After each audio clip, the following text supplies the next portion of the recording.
What if the golden ratio wasn't so special? And before I start, I want to credit Robert Edward Grant. If you're into math, I'd highly recommend you follow him. But 1.618, which is an approximation for the golden ratio, is a number that appears frequently in nature.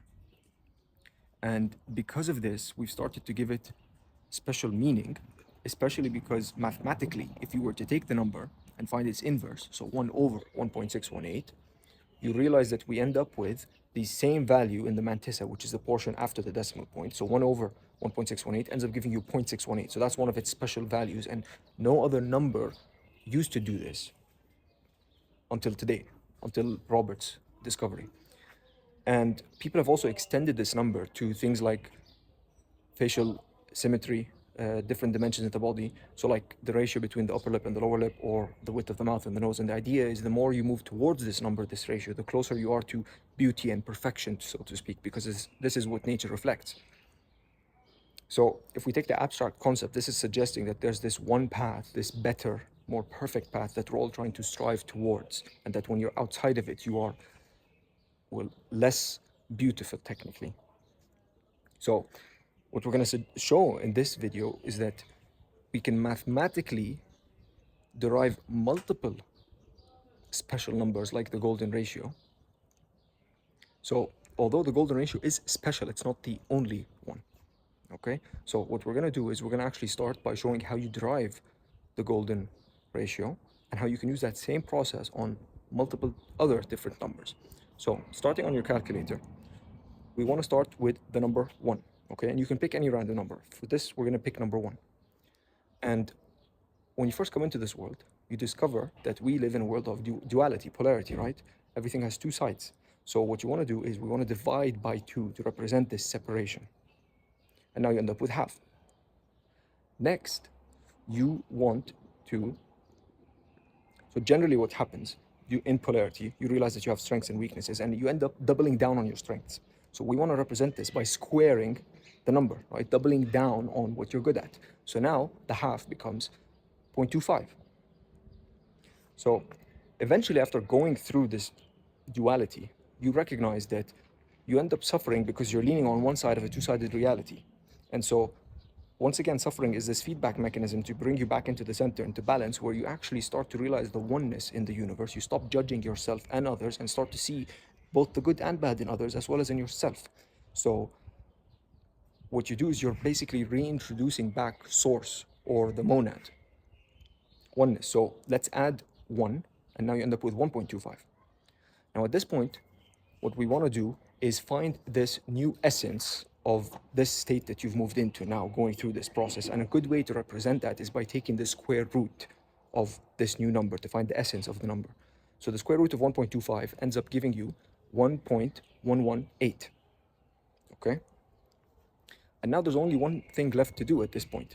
Now that you've gone through this journey of going through polarity, moving back into non-judgment and wholeness, and what's left is to reintegrate the shadow that you had at the beginning, the half that we took away, right? So we bring back the half and we end up with 1.618, the golden number.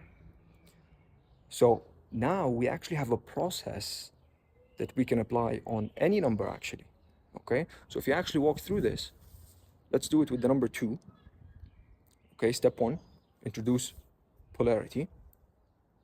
Then square it, doubling down on your strengths. Move back into oneness and non-judgment by adding back the 1, and find the new essence, the soul of the new number. And lastly, reintegrate back the shadow.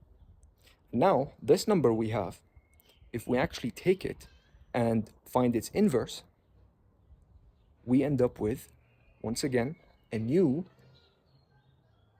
perfect, it's actually called the silver ratio. Okay? So we've just figured out how you can perfect any number. So what does this mean? This actually means there isn't that one path, that one thing you need to strive for. It's apparently suggesting that every single number can be perfected, can move into its perfect version, right? So the perfection of the number 1 was that golden ratio, 1.618. And then for the number 2, we ended up with a silver ratio.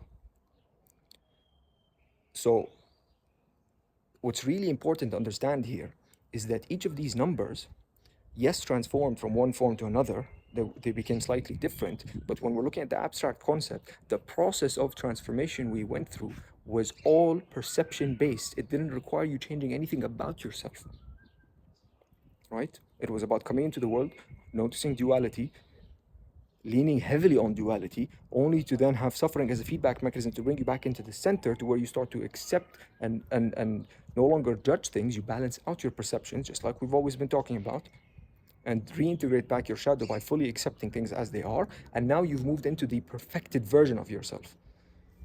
So this is telling you that the process of going from the initial stage to that perfect version of yourself, not only is every single number, not only does each one of them have its own path to do so, meaning you don't actually need to follow anybody else's path, you just need to follow your own path, which is also defined by your own strengths and weaknesses.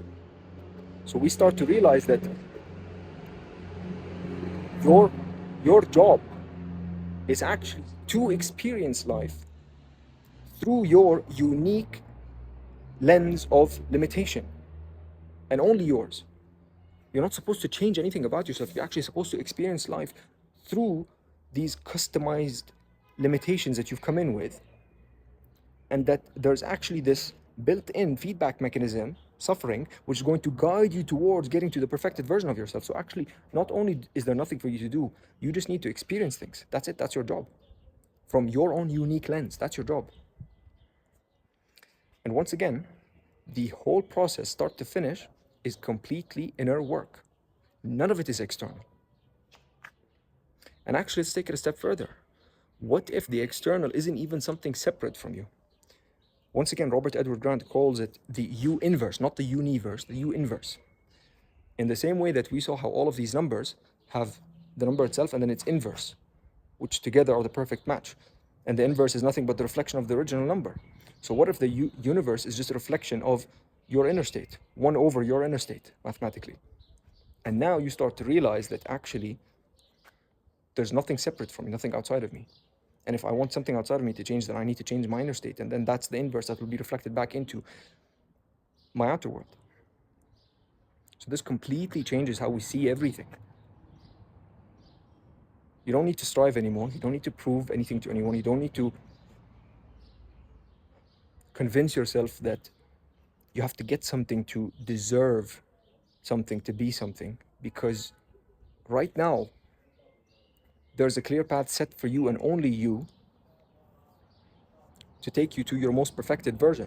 And it's not actually by changing yourself, it's just by uncovering certain truths. So you can almost think of it as more like you come in to this world through a process of forgetting, only to then go through this journey of remembering slowly.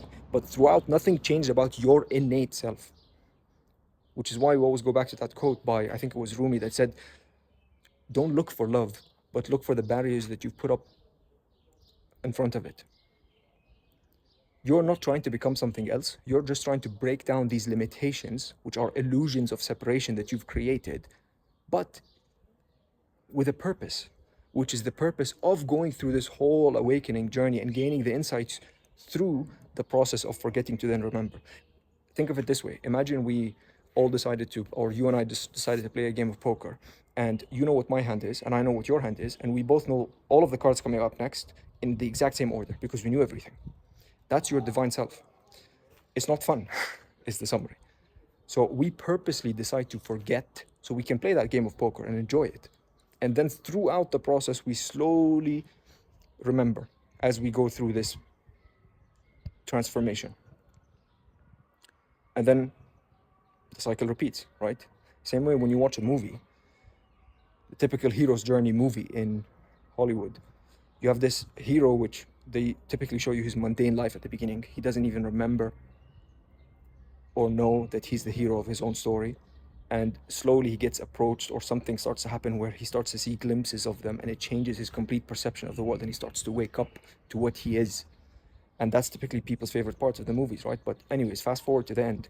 They go through the struggle, they fight the villain, right? We want to see suffering, challenges, because that's part of the fun in the movie. So why should your life be any different? But after the movie ends, you might see them go through that happy ending for a little bit. But imagine if you were to just sit and watch another 5 hours of them just sitting on a beach enjoying themselves. It'd become boring again, right? So that's why it's this constant process of forgetting and remembering. The same way that once you've seen this whole cycle play out when you go watch a movie, and again, what are the movies? They're just reflections of our inner state, right? The movies are just one of the other forms to where what we are is just being created outside in the universe, because everything is just a fractal of you, of your internal state. So that's why we watch the movie, watch the whole process, and when it ends, we want to go again. We want to watch a new movie with a new story of a hero that forgets or doesn't even know who he is, and we want to see the struggle, the villain, everything, and once again, we want to watch him go through that whole transformation, because we're secretly watching ourselves. Okay? So, if you have any questions, anything you want to discuss in the comments, please feel free. I'll be answering everything, and speak soon.